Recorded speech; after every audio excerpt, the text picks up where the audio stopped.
Tonight, highway horror. 3 members of one family killed in a crash with a B-double in wet and foggy conditions. 4 cabin crew taken to hospital, overcome by fumes on a Jetstar flight to Cairns. The Brisbane Olympics boss reignites the stadium stoush amid a farcical unveiling of the Chandler Games facelift. Compensation claims for millions of Queenslanders, the power generators accused of gaming the system to force up prices. Who needs a room? We take you inside Brisbane's first sleep pod hotel. And already cheap, the Southeast thrift stores now slashing prices by 50%. Live from Brisbane, 7 News with Sharyn, Ghidella and Max Futcher. Good evening. We're learning more about an elderly couple and their son who died in a horror crash near Nango. Their car collided with a B-double early this morning, closing the Diagula highway for hours. 3 members of the same family killed in an instant. The Diagula highway at Nango, the scene of a road tragedy after a car and B-double truck collided before sunrise. Inside the crumpled white vehicle, 54-year-old Stephen Wheeler and his parents, 81-year-old Margaret and 84-year-old Robert. All suffered critical injuries and are pronounced deceased at the scene. The 52-year-old truck driver suffered only minor injuries. He was taken to Kingaroy Hospital for mandatory drug and alcohol testing. The truck driver is very lucky that he hasn't sustained further injuries than what he currently has. The Wheeler family is from Kingaroy. Stephen and Margaret, members of the South Burnett Darts Association. Today, 7 News spoke to family members who were too grief-stricken to talk publicly. Our thoughts and prayers go out to the family of the people that have been killed here today. It's tragic circumstances. Police are also considering if wet and foggy conditions may have played a part in the crash. This part of the highway remained closed all day, with forensic officers searching the area to piece together what went wrong, as a local community mourns 3 lives. Jordan Bissell, 7 News. There's been an unusual medical emergency following a Jetstar flight from the Gold Coast to Cairns. Ned Baum, 4 crew members were taken to hospital. Yeah, that's right, Sharyn. The women aged in their 20s and 50s reported an unusual smell and subsequently started to feel unwell aboard the plane around 9:30 this morning. Those crew members suffered headaches, a burning sensation around the eyes, as well as nausea. One of them even reportedly fainting. They were taken to Cairns Hospital for observation. 3 of them were symptomatic at the time. 1 of them was not symptomatic but was transported as a precaution. They'd been given oxygen by the staff at the scene. Now, the source of the fumes is still unknown. The airline says it is investigating the incident. Ned Baum there. Now to some news just in, and 2 women will stand trial over the murder of Senior Constable Dave Masters. Anna McGraw, one woman fought to have her murder charge dropped. Well, Max Kari O'Brien was the alleged passenger inside the stolen vehicle which hit and killed the officer at Burpengary in 2021. She was recently released on bail, and her lawyers argued today that she was only a passenger and there isn't enough evidence to convict her on the most serious charge. However, though, the magistrate wasn't satisfied given conflicting evidence, committing her to stand trial for murder with her co-accused Sky Wallace. The court heard this afternoon that Kari allegedly said to Sky in the hours after the hit and run, "We ride together, we die together." Kara, are you going to continue to fight these charges? Sorry, excuse me. Is your client going to continue to fight these charges? We'll talk later, thanks very much. The senior constable's wife, Sharyn, was inside the courtroom when the magistrate handed down his decision late this afternoon. Understandably, she was incredibly emotional at the end of this 4-day hearing. The case will return here to court for a mention in December, and the 2 women, they will face a Supreme Court jury at a later date. Anna McGraw there. Specialist police have launched a new search for Victorian mother Samantha Murphy's remains in bushland south of Ballarat. Teams of sniffer dogs were called in today, just a few kilometres from where her phone was found. Less than 24 hours after finding Samantha Murphy's phone, detectives and cadaver dogs were scouring bushland nearby. They're trained to find human remains. Ultimately, it's of great significance now whether that it's already come from data on that phone It's interesting to note that it's a targeted search at that particular time. Ms Murphy's husband Mick has confirmed to 7 News his wife's credit cards, licence and iPhone were uncovered in mud at this dam yesterday. The ideal situation is you could fire the phone up and someone would have her PIN and they'd be able to get in and see everything that's on the device. It's the crucial piece of evidence police had been hunting for. It might be interesting as well to see if that device has any other location data on it that might help them retrace her footsteps up until the point where she disappeared. Today's search began shortly after lunchtime in bushland south of Buninyong. The location is 18 kilometres from the Murphy family home, but only 2.5 k's from the dam where Samantha's phone was found. It's not yet clear if police have managed to turn the phone on or retrieve data from its SIM card. Bearing in mind that the phone possibly may have been submerged in water, we don't know how long for. Worst case scenario is that the device won't boot and that there's nothing readable on the disk, either because the disk is damaged and destroyed by the conditions it was in, or because the disk is encrypted and protected from an unauthorised party being able to access it. It's been 117 days since Samantha Murphy's disappearance shocked the nation, and with the prime suspect still refusing to cooperate, investigators have been waiting for a breakthrough. Finding her mobile phone has re-energised the search. 22-year-old Patrick Stevenson is charged with Samantha Murphy's murder. He's due back in court in August. Cassie Zervos, 7 News. A man's been charged over a head-on crash involving a bus on the Gold Coast. Jordan Quinn, police allege he was drunk and speeding. Max, it's taken 3 months for charges to be laid because officers have been waiting on blood analysis. It shows the 25-year-old driver was allegedly 3 times the limit when he lost control of his Jeep in Bigger Waters in March. 11 people were on board the bus his car collided with. One woman suffered a compound leg fracture. The 25-year-old Jeep driver has now been charged with the dangerous operation of a vehicle causing grievous bodily harm, as well as driving under the influence. He is set to face court for the first time next week. Jordan Quinn there on the Gold Coast. The Premier is standing by his vision for the 2032 Olympics and Paralympics, despite the Games boss encouraging people to speak up about a new stadium. Stephen Miles insists that's not what people want, as the government forges ahead with upgrades to existing venues. While winter athletes warm up at Chandler, planning for the 2032 Summer Games is making a splash and heating up. Expect changes to occur from bid to implementation. $257 million will be spent transforming the Sleeman Sports Complex. What's Futcher? Indoor soccer. Indoor soccer. We want to make sure that it is fully accessible. There will be millions of dollars spent to ensure that all abled and disabled bodies can make their way around. But after a walkthrough of the site, Grace acknowledged the tour itself was not fully accessible. I really do apologise. But the government is making no apology for rejecting the idea of a new stadium at Victoria Park, despite these comments from the organising committee's CEO, Cindy Hook. If you think Brisbane is a growing city that needs a new stadium, I encourage you might want to speak up on that. But that is for the government to decide.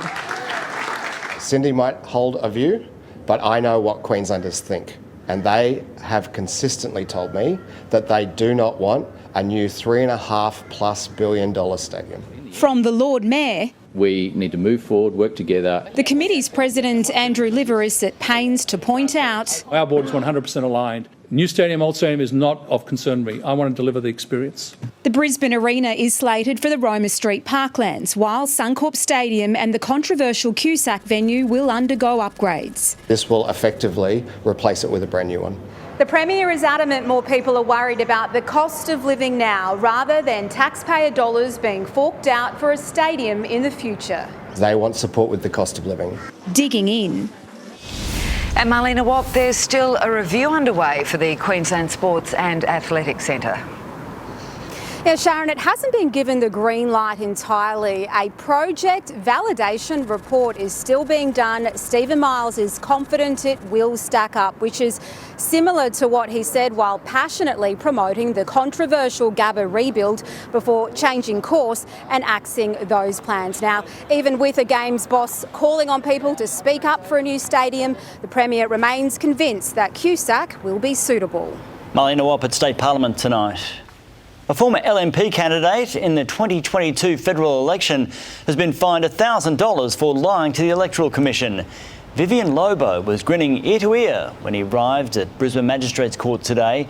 The former candidate for Lilly pleaded guilty to supplying false information about his address. Mr. Lobo, do you have anything to say? Are you going to get back into politics? Yeah.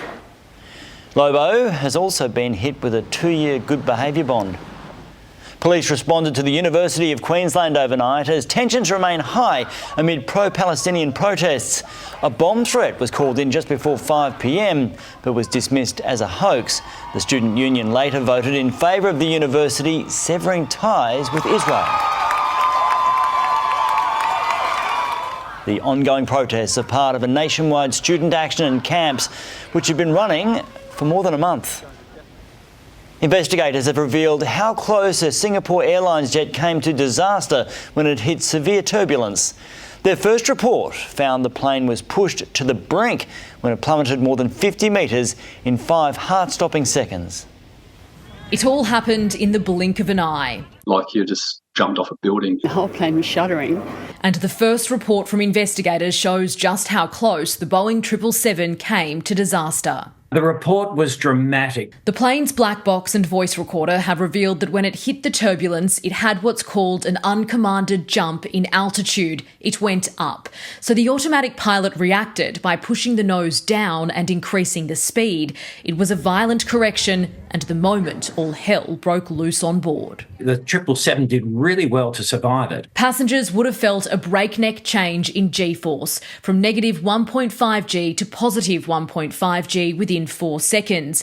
From cruising at 37,362 feet, we now know the jetliner plunged 178 feet or 54 metres in less than 5 seconds. That's less than the length of the Boeing 777 itself and nowhere near the kilometres first reported. But this likely resulted in the occupants who were not belted up to become airborne. It is truly monumental forces happening to the aircraft. The aircraft was stressed to its limit. One expert said it was like putting an egg in a metal box and shaking it violently. Miley Hogan, 7 News. A man has been arrested accused of fleeing the scene of a crash overnight. The 46-year-old allegedly rolled his car at Rochdale and ran, but it only took police 15 minutes to track him down. It's understood he was involved in a domestic violence incident prior to the crash. He's now facing a string of charges. Major new reforms are on the way to keep children safe online. Social media giants will soon be forced to reveal how many of its users are underage while putting the best interests of the child first. It's a message to social media giants tonight. Australia expects more. The harmful impacts of social media, particularly in relation to children. This challenge to our way of life. The government's strengthening what's called the Basic Online Safety Expectations, now requiring social media to ensure the best interests of the child are a primary consideration, tougher controls on the use of AI to produce and share harmful images, and new powers to force companies to reveal how many users are underage. But even with growing calls for a 16-year-old age limit for social media. Until these companies have effective age assurance systems in place, it's going to be hard to do anything like a ban. The federal government now funding a trial of age verification, but the challenge isn't just technology. In the UK, 38% of parents have assisted their children in lying about their age to get to what? To join social media sites before the age of 13. I don't think it'd be different in Australia with those sorts of pressures. Today's announcement saw disruption in Parliament. The member for Futcher has been exercised right throughout question time, and he'll now leave the chamber under 94A. I'm surprised that this is controversial. I saw red. The ejected Coalition MP says previous attempts to enforce age limits were ignored or rejected. We are taking the right steps, I think, to get there, but I think we also have to recognise that this is not going to be a snap thing that happens overnight. Paul Kadak, 7 News. China is reopening more trade with Australia. A majority of bans on the beef industry have now been lifted, meaning exports can resume immediately. In more good news, I can reveal that last night we received notification that 5 more Australian meat processing establishments have had their suspensions removed. The trade war began during COVID, China blocking $20 billion of Australian exports. That's now down to $1 billion, including a ban on our rock lobster. The opposition is turning the blowtorch on the Prime Minister over the freed immigration detainees saga. Peter Dutton is now blaming Anthony Albanese, claiming he put his friendship with former New Zealand PM Jacinda Ardern above the safety of Australians. With the Immigration Minister on the ropes, now taking aim at the top. Why did this weak and incompetent Prime Minister put his close and sycophantic relationship with Jacinda Ardern ahead of the safety of Australians? Attacking over this meeting just 2 months after his election, agreeing to soften Australia's migration laws through Direction 99, so New Zealand criminals who'd long lived in Australia weren't automatically sent home. The Prime Minister arguing the change merely extended the impact of others made by coalition governments like Direction 90. Direction 90 talked of a higher level of tolerance for criminals who've lived in the Australian community for most of their lives. But Direction 99, introduced by Immigration Minister Andrew Giles, had a profound impact, reaching far beyond New Zealand, leading to dozens of hardened criminals from a range of countries having their deportations overturned in the Administrative Appeals Tribunal, including murderers, rapists, pedophiles. That direction now being urgently rewritten. We've got to get it right. We've got to get it in place quickly, but it's got to be effective. The change in tactics taking this controversy into dangerous new territory for the government. The opposition trying to put Anthony Albanese in centre frame. Jacinda Ardern played him like a fiddle. The Prime Minister was the architect of Direction 99. He did it as a commitment to Jacinda Ardern. He's put our country at risk. All the anger's there in just one question. The anger, the abuse. And it seems there's much more to come. Mark Riley, 7 News.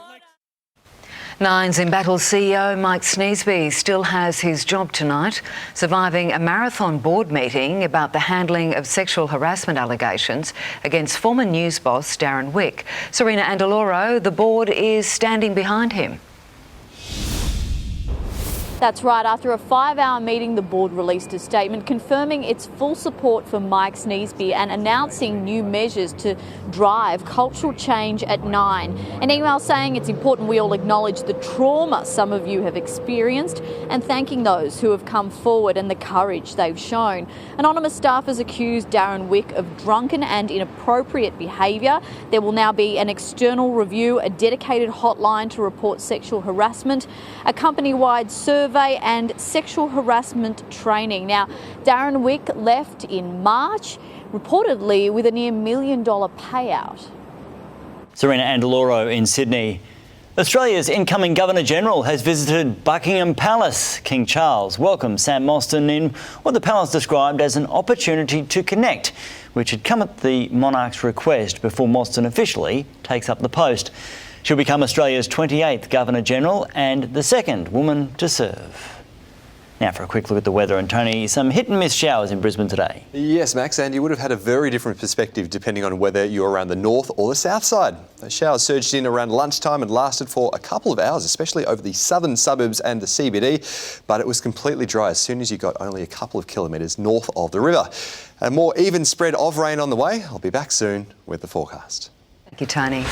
A door kicked in and windows smashed. See the road rage frenzy at an 8 Mile Plains intersection next. Also, a Gold Coast butcher's sign stoush.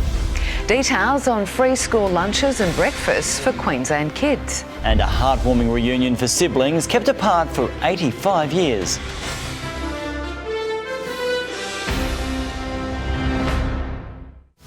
In 7 News, it's sales season. But there's always a catch. You do have to be a bit more careful. In store and online, the refund rules you need to know before bagging your bargain. There are some stores where that's made clearer than others. 7 News, coming up.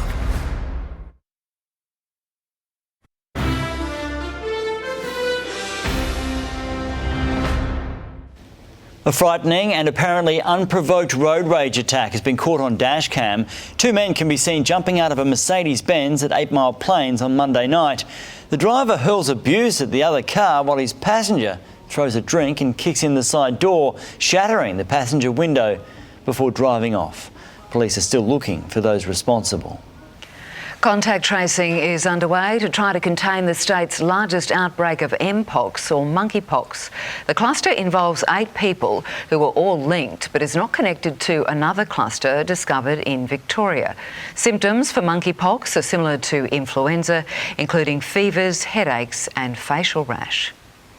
The Gold Coast butcher is taking on the local council after being ordered to remove signs from the curbside.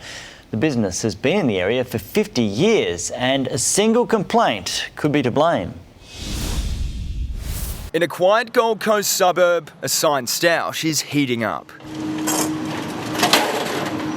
If that's the biggest thing that council have got to deal with, then they need to look around. Lakeside Quality Meats has operated in Palm Beach for half a century, but 11 weeks after Joe and Marky bought the business, council was in touch. And advised us that somebody had put a complaint in about the signs that have been out on the curb for 50 odd years. If they had an objection to it, why didn't they take it away 47 years ago? Ordering to take them down or face a fine. Now only allowed to place one on the footpath. People can't see the sign from the road because it's behind a council hedge.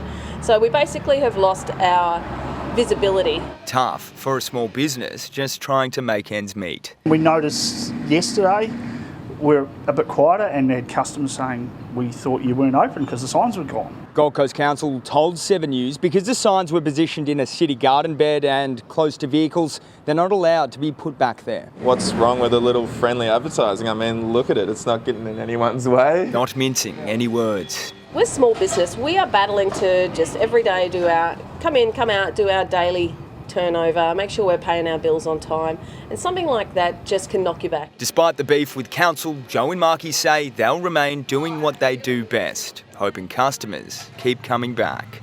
Sam Payne, 7 News. Thousands of Queenslanders made a powerful statement overnight, walking and running in the Darkness to Daylight trek to end domestic violence. 2,700 men and women completed between 3 and 110 kilometres. They finished at Parliament House this morning, raising awareness and funds to help victims and urge perpetrators to get help. They were running overnight or coming in the morning and walking or running in the dark to be with people who have been living in abusive relationships.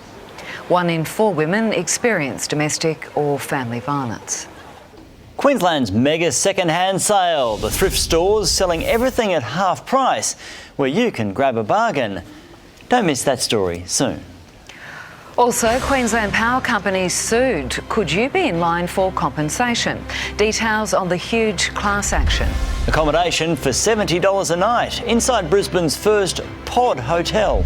Your refund rights as sales season begins. And a volcanic eruption spews lava into the sea.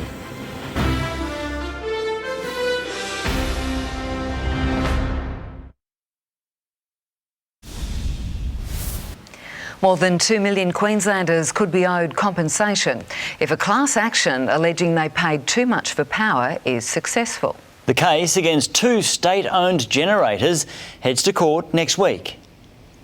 When Leeburn farmer Nick Adamson's power bill soared by more than $10,000 a quarter, he demanded answers. We own the power generation, we own the means of distributing it, we own what we feed into it to produce the power. We want a fair price for our electricity. It's led to a class action against Queensland's 2 state-owned generators over their alleged conduct over a 7-year period. It's an abuse of their market power. We think it's unjust, but we also think it's illegal. Stanwell and CS Energy control about 70% of the electricity dispatched across the state. The class action alleges that by creating an artificial scarcity of supply, they jacked up power prices for their own profit. From a price that might have been around $70 a megawatt hour to around $13,000 a megawatt hour in a 5-minute period. Passed down by the wholesalers to the retail energy providers to us as consumers. Homes and businesses feeling the pinch. Those taking on these energy giants say this isn't just about chasing compensation, but also putting the entire industry on notice. In a statement, Stanwell labelled the claims false, misleading and clearly opportunistic, and said the case reflects a fundamental misunderstanding of how the market works. CS Energy also vowing to strongly defend against the class action. The power struggle will play out in the federal court next week. Michael Hammond, 7 News. ABC's managing director says he wishes senior political reporter Laura Tingle never made the comment Australia is a racist country. David Anderson was grilled over the incident during Senate estimates. He admits the incident didn't meet the public broadcaster's standards, but said Tingle didn't deserve the vicious attacks that followed. She says she was responding to Peter Dutton's stance on migration. Laura Tingle's outed herself now as somebody who is a partisan. She's a Green/Labor supporter. The seasoned journalist will keep her job. The jury has begun deliberations in Donald Trump's hush money trial. They talked things over for 4.5 hours before being sent home for the day. Even without courtroom drama, the former president was fuming. Mother Teresa could not beat these charges. These charges are rigged. Trump must remain at the courthouse while the jury is out, keeping him off the campaign trail. India is in the grips of a record heat wave. The capital, Delhi, recorded an all-time high of 52.9 degrees Celsius. Many students were rushed to hospital after fainting at school. It's also led to a water shortage with restrictions now in place.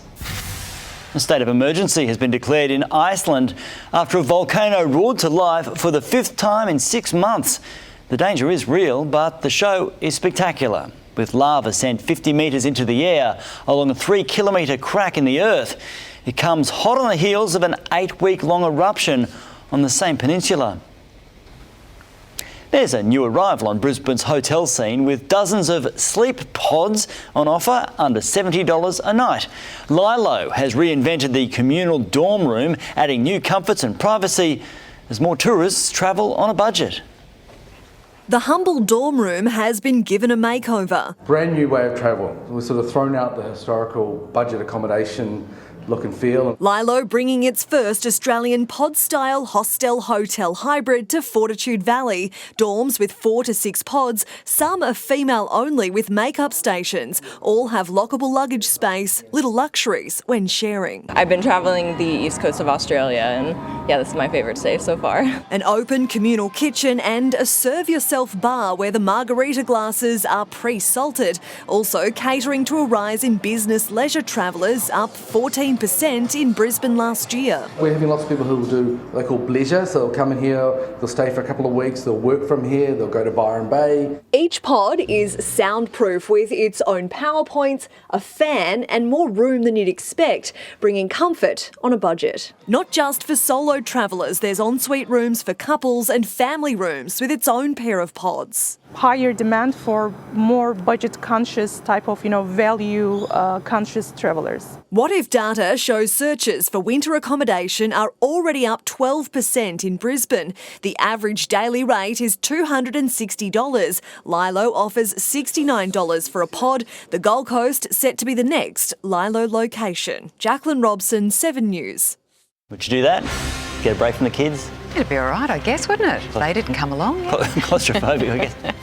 Coming up, an incredible family reunion, we meet the Aussie woman who's just tracked down her long-lost brother after 85 years.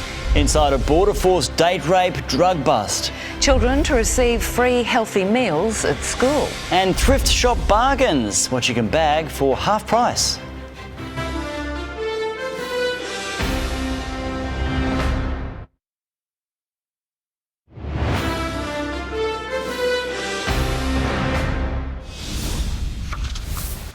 Thousands of litres of a potentially deadly date rape drug have been confiscated as part of a federal police and Border Force blitz.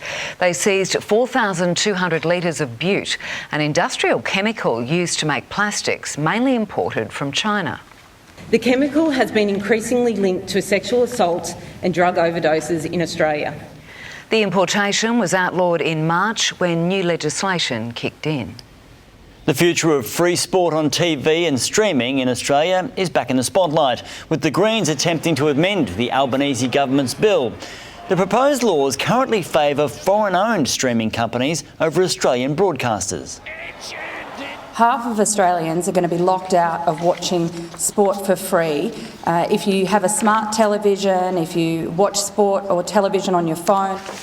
The Greens' changes would protect free digital streaming access for Australian audiences. School communities crippled by the cost of living strain will soon get a boost. The state government has committed $15 million to help feed needy kids healthy and free breakfasts and lunches. It's absolutely critical that we make sure young people are well fed and that they get nutritious meals. The budget will also allocate $68 million to upgrade school tuck shops and playgrounds. With a can of spray paint and one of Australia's brightest talents as his subject, a street artist has claimed the curtain-raising award at the Archibald Prize. Matt Adnate's portrait of rapper Baker Boy was chosen by the packing room. It's done with about 90% spray paint. I never thought that this would be something that I could achieve. Dozens of pieces are in the running for the top prize, to be announced next Friday. The retail sales season is here, but what happens if your bargain isn't what you expect? Your rights to a refund explained. That story is just ahead on 7 News. But sport time now, and Alissa, any Origin refunds for Game 1? No swapping players yet. Sharyn, hello everyone. The Blues injury cloud lifts, while the Maroons hammer out their niggles. How a rival gave Queensland's strike weapon confidence. And hanging 10, history, the perfect 10 in Tahiti's Olympic warm-up.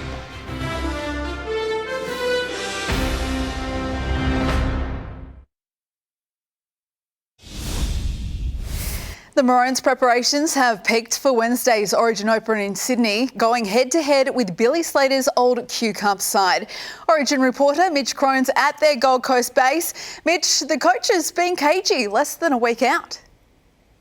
Alissa, I've never seen a training session like this from the Maroons. Even between warm-ups, cameras were ordered off, although we were allowed to observe an opposed session with the Norths Devils, where I can tell you that Selwyn Cobbo trained between right wing and left centre, but not in the middle, where Harry Grant was back after being sick. But the big plus, their hammer is flying, despite playing only 2 games in the last 7 weeks.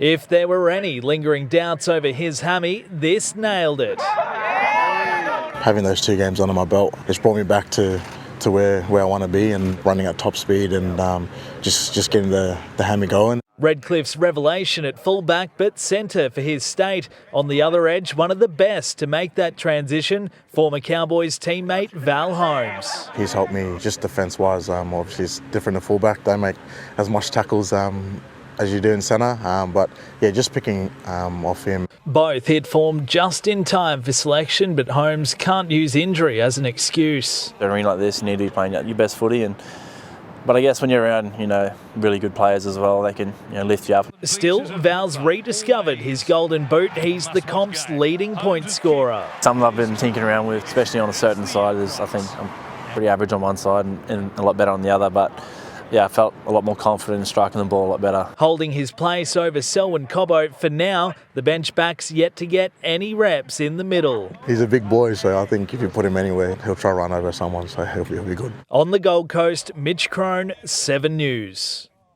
Years before they were NRL stars, Nicho Hynes and Jarome Luai were already working on their Blues combination without even knowing it. Luai opened up today about their friendship of more than a decade that started as school kids. A sight Blues fans will be relieved to see. Nicho Hynes with boots on, training with the Blues for the first time. Yeah, I don't think anyone was concerned. I think we were all aware of it and knew that he was coming into this camp with a plan. 4 days into camp today was the first chance for Hynes and Luai to test the state's latest halves combination, but it's not as new as you might think. Back in the day, I've had a fair bit to do with Nicho, and he hasn't really changed much. He's still that beachy kind of vibe, kind of guy. Michael Maguire's halves combination began more than a decade ago when Hynes and Luai were playing state touch football together as school kids. We're actually pretty close. We formed a pretty good relationship back then, so it was good to kick that off again. Years later, the Panthers star has found himself in the leadership group, and it's tough times that's moulded him into the player Maguire needs. I think not being in that game 3 side last year gave me a bit of time to reflect and think back of what I could do better and be better at. Maguire is getting to know his players a little more intimately here at the Blue Mountains, and that's helped him come to the decision to make Isaiah Yeo vice-captain. He's extremely hungry as a player in representing his state, New South Wales, and you just hear it in his voice when he talks about it. So yeah, it's been really nice to be around him. In the Blue Mountains, Jaleesa Apps, 7 News. Rugby Australia has warned against legal action after making the tough decision to shut down the Melbourne Rebels at season's end. The game's hierarchy delivered the news to players and staff this morning. A mystery consortium failed to prove they had the finances, strategy or commercial realities to take over the licence.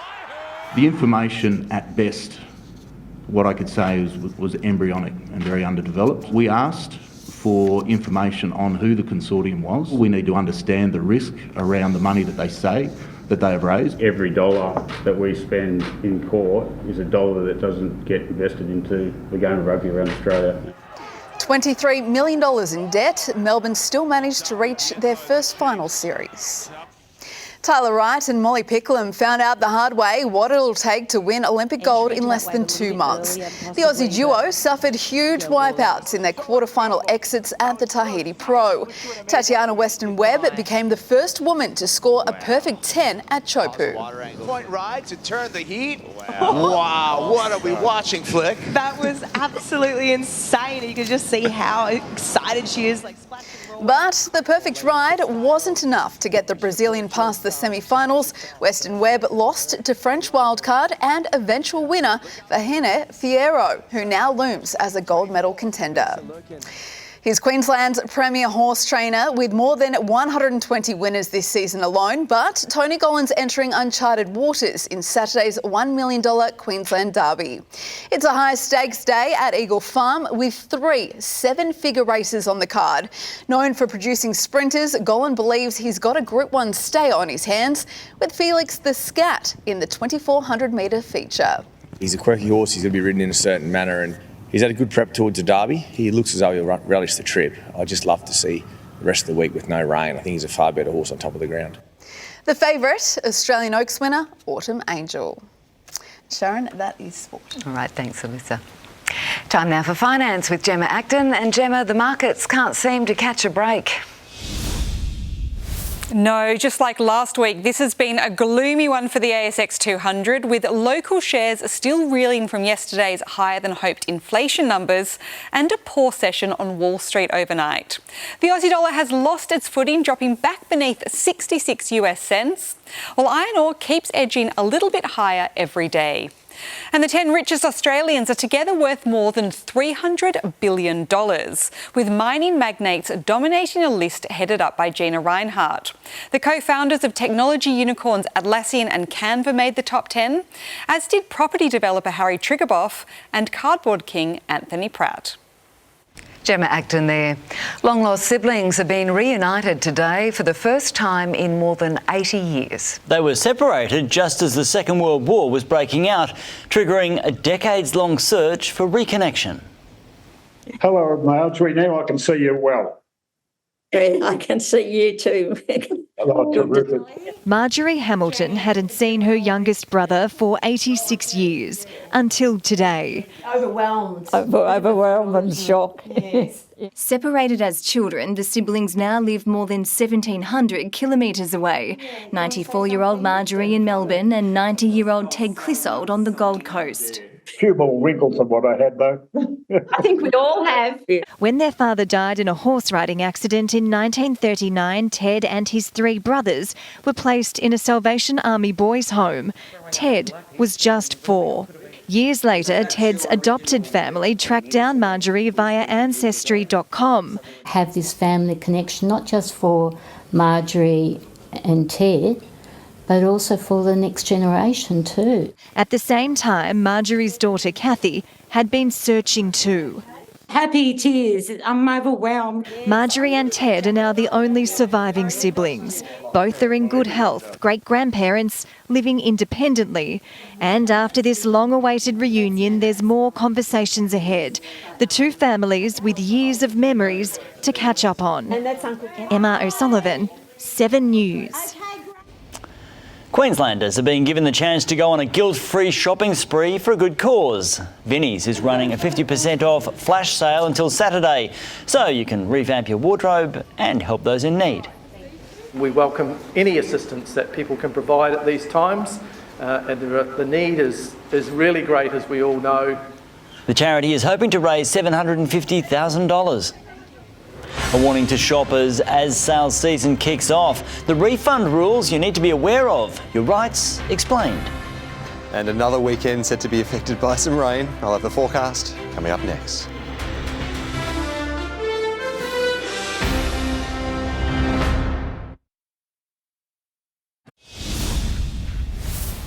Sales season officially kicks off tonight, but it pays to beware before bagging a bargain. Refund policies between retailers, both online and in-store, can be drastically different and could leave you out of pocket.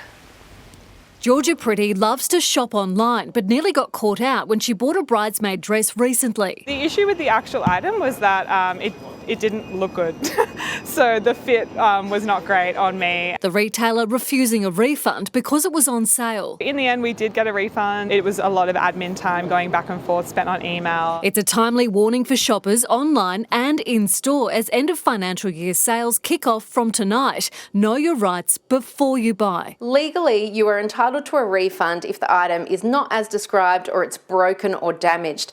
But any other exchanges is really up to the discretion of the retailer.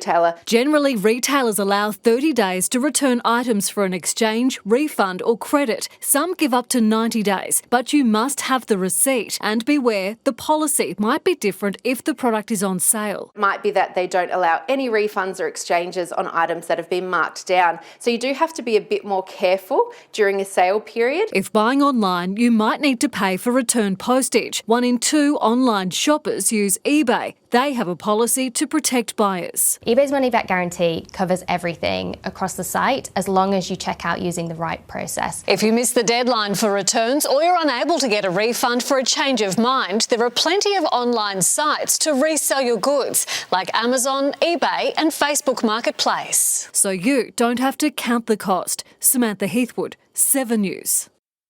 Weather now, here's Tony. Thank you, Max. Well, it's been another day with a mix of brief sunny breaks and a few showers. It's pretty much been par for the course over the past few weeks, really. This shot from Yurongpilly just after a long burst of rain, and you'd hardly know. Now, the main band of showers was south of Brisbane early afternoon, but the heaviest totals still only 2 or 3 millimetres, and slightly cooler with the extra cloud. Redcliffe reached 22 degrees. Onto the forecast chart, a rain band stretches right across the nation today. It's just pushed into Western Queensland, with Birdsville picking up a few drops. That system will continue to move across tomorrow and Saturday before eventually clearing offshore around Sunday morning. As it does, well, we can draw up some widespread rain totals of over 10 millimetres for much of southern Queensland, with a couple of spots potentially pushing up around 20 or 30 millimetres in these yellow and orange areas here. Now, around the grounds tomorrow, rain in Canberra, though it should ease more so to showers before reaching Sydney later in the day. For northern Queensland, showers easing back a bit for Cairns and the North Tropical Coast, with a dry weekend on the way there, and Townsville already dry, 19 to 29. Over southern districts, the main rain band gets to about Charleville tomorrow night, but cloud will thicken with some lighter showers possible around Roma and across towards these coastal locations, especially late in the day. Across the southeast, don't expect to see too much sun slicing through the cloud. Still a few showers moving through though, and I don't think they'll be all that heavy. Official tops around 24 or 25 degrees, but don't be surprised if it feels a bit cooler for most of the day thanks to that cloud. Out on the water, north to northeast winds on Moreton Bay. They could be lighter and variable early in the morning. So in Brisbane, once again, a shower or two on the forecast, but you'll probably notice the cloud more so than any significant rain, 16 up to 25 degrees. Then into the weekend, a few dry breaks amongst some showers on Saturday morning. Then it should start to tend to steadier light rain in the afternoon and get a little heavier into the evening. The same trend in Ipswich, wet weather peaking late Saturday, and it should be mostly cleared out by Sunday morning. Still a slim chance of another shower into Sunday afternoon. Now, call it soaking rain rather than heavy, with much of the southeast tracking around 10 or 20 millimetres. Gold Coasters, you could also get a sprinkle on Sunday afternoon as the Suns take on the Bombers. Now, on the Sunshine Coast, Sunday is also the pick of the weekend. Then clear blue skies returning next Monday and Tuesday. Sharyn and Max, just as most of us return to work. Later than we'd like. All right, thank you, Tony. Now, before we go, here's a look at a special report we have for you tomorrow night. In 7 News. Yes! Treating back pain as child's play. Relief without the surgery. It's paid off. I'm wonderful now. The high-tech help giving Queenslanders their lives back. Got them to start thinking about pain differently. Our exclusive medical report, 7 News at 6. And that's all from us this Thursday. Thanks for your company. From all the team, have a good night. Good night.